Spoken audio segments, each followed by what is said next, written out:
Okay, to gain access to the scheme, it's fairly straightforward. There's a lot of information on the website. You could ring the 1800 800 110 number, and us local area coordinators will be able to step them through the process. I was hesitant at first with what you were hearing, but then you've had your interviews. Some of the people that Tracy has around her are very good and supporting. So a lot of stuff's documented. We have to document everything legally. So when it comes to presenting proof of evidence, it's all documented. It's a fairly easy process. They will be asking a series of questions just to ensure your eligibility for the scheme. The general eligibility criteria is that you have to have a permanent and lifelong disability, you have to be under 65 years of age, and you have to be a permanent resident of Australia. I had a really good agent that I initially spoke with, and they help you through it. She's basically said, okay, I'll do the initial form, I'll send you out the paperwork. I think the biggest problem that stroke survivors have with their access request is not having adequate medical evidence to support it. So for an access request, it's really important that your information is up to date and reflects where you are at that stage. The challenges would be is around accessing the documentation and ensuring they have an understanding of the process. My family didn't know what to do. They couldn't fill out paperwork for me. I didn't know where half of my paperwork was for the details they needed. Like, they wanted financial information and things like that. I didn't know where half of that was after my stroke. I had to go digging around my whole house to find it all. So local area coordinator helps with the process of joining participant and non-participants with the NDIS. We're able to assist them with the process and understanding.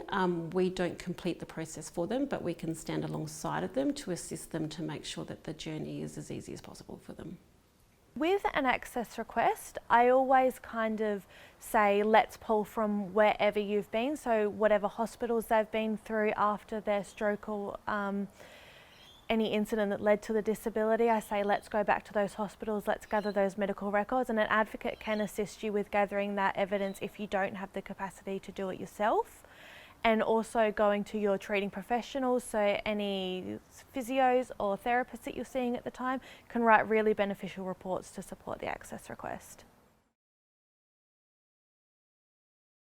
I would say the best time to apply for the access request would be once you have a stabilised and diagnosed condition. Anything that isn't formally diagnosed will generally not be accepted by the NDIS, and if it isn't stable, if there's room for improvement, it's also good to have that rehabilitation prior, because then they can assess where you are at the time. They actually knocked him back at first, said he wasn't eligible. At that point there were lots of other things happening in our life, so we just kind of left it and thought, well, we'll reapply when we're ready. So we thought we just walked into the local NDIS office and said that we wanted to reapply and why, and the lady at the desk was quite surprised. To support the NDIS applications, it's really based on your functional capacity, so how your disability affects you in your daily living. So how does it affect your cooking and your cleaning and your personal care? Does it affect your social relationships or your ability to work? So it's really working on what capacity you have after the disability.